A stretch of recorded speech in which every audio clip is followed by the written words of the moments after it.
Yesterday I was saying how much I admired Darren Jones, and today I need to pull back slightly. I need to qualify my admiration.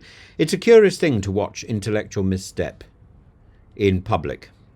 Darren Jones, the Chief Secretary of the Treasury, is undoubtedly a clear thinker, a man of swift intelligence, dry wit, a genuine human touch. He is, as they say, one of the brighter stars in Labour's constellation, yet even stars can wobble in their orbit. And yesterday, while I was mid-praise, Mr. Jones faltered. In attempting to justify welfare reforms, he fell into that most avoidable of political traps, the metaphor that belittles rather than illuminates. Now, it may not be his metaphor, and this is the telling issue, but he compared the loss of parental independence payments, PIP, to cutting his children's pocket money in exchange for a Saturday job. That's not merely clumsy, it's crass. The analogy reduces life-altering hardship to a teachable moment from the kitchen table, and therein lies the danger of intellectual oversimplification. When you compress complex suffering into a parental parable, you don't just lose nuance, you risk losing public trust. And to his credit, Jones apologized swiftly and unambiguously. I should have used a different set of words, he admitted last night. Quite right. But the damage politically and morally lingers, and we can recall the stakes. The official government analysis predicts that Labour's tightening of disability benefits will drive 250,000 people, including 50,000 children, into relative poverty, and some 800,000 individuals will no longer receive the daily living component of PIP, with an average loss of £4,500 per year. This isn't a pocket money haircut. This is an existential blow to independence, dignity, and survival. And Jones's justification that the impact assessment does not account for gains made through employment support and skills training. True. But as Mind's chief executive, Dr. Sarah Hughes, warns, these cuts may push people to end their own life. It's happened before. The last time people were forced to complete the huge document, the huge PIP questionnaire, many people were driven to the edge. This isn't hyperbole. It's the voice of frontline services staring into the abyss now and drawing on the experience that they had last time. And here is the point. Rachel Reeves also doubled down on this now regretted metaphor. On LBC, she said that if a 16-year-old is told to get a Saturday job, they will only be worse off if they don't take it.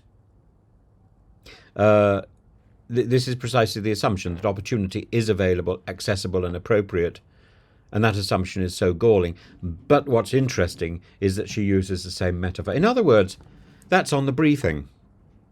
That's on the briefing. Disability is not idleness, idleness is not sloth, and exclusion cannot be remedied by paternalistic lectures about initiative. Even Labour's own benches are showing signs of restlessness.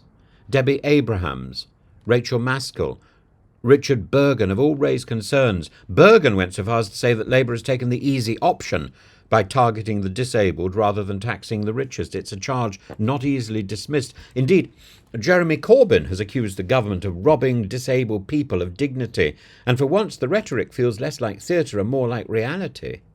For all his faults, and there are many, Corbyn's criticism exposes a truth. Labour in this moment risks inheriting austerity rather than dismantling it.